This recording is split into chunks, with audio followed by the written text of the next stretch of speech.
Kyle Busch just made a move that nobody saw coming. It didn't happen on the track. Hours before Kansas, one of NASCAR's biggest names is walking away from two cars that mean more than trophies. Not wrecked, not retired, sold. And once you hear the story behind these cars, this hits different. Kyle Busch is sending two iconic vehicles from his personal collection to auction at Barrett Jackson Auction. We're talking about a 1956 Chevrolet Bel Air and a 1957 Ford Thunderbird, both restored, customized, and deeply personal. They're being sold just before the Kansas race weekend in April 2026. These aren't random collectibles either.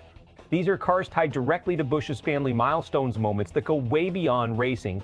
Kyle Busch isn't just a driver. He's a brand, a businessman, and a collector who understands legacy. And that's what makes this decision so interesting. These two cars weren't just sitting in a garage gathering dust. They were part of his life story. Both vehicles were used in announcements for the births of his kids, family photos, personal memories, real emotional weight.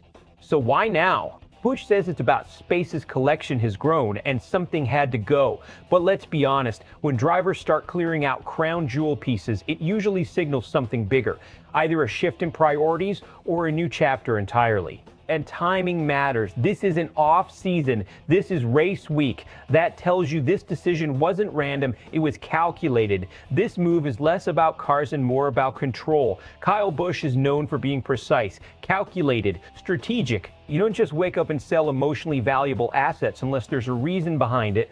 First, let's talk financial intelligence. With a net worth approaching $80 million, Busch doesn't need quick cash. So this isn't a desperation move.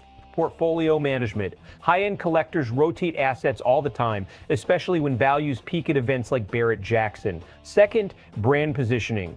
Busch has always balanced his rowdy persona with a polished off-track image. Selling these cars, especially with their story creates buzz, keeps his name circulating beyond NASCAR and reinforces his identity as more than just a driver. Third, and this is where it gets interesting, future investment. If he's clearing space, what's coming in? Because guys like Busch don't downgrade, they upgrade. That could mean rarer classics, modern hypercars, or even motorsport-related builds tied to his racing legacy. This could be the start of a more curated, high-value collection rather than a sentimental one. But there's risk.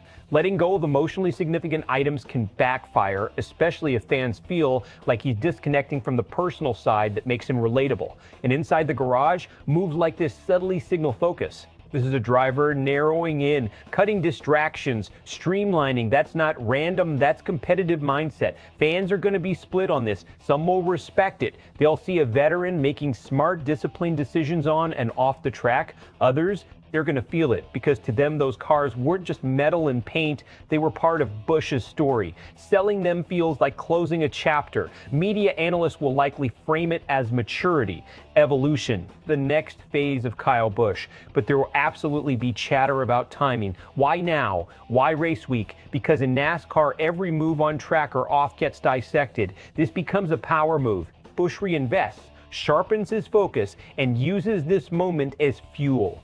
His performance spikes, his brand grows, and this decision looks like a masterclass in timing and discipline.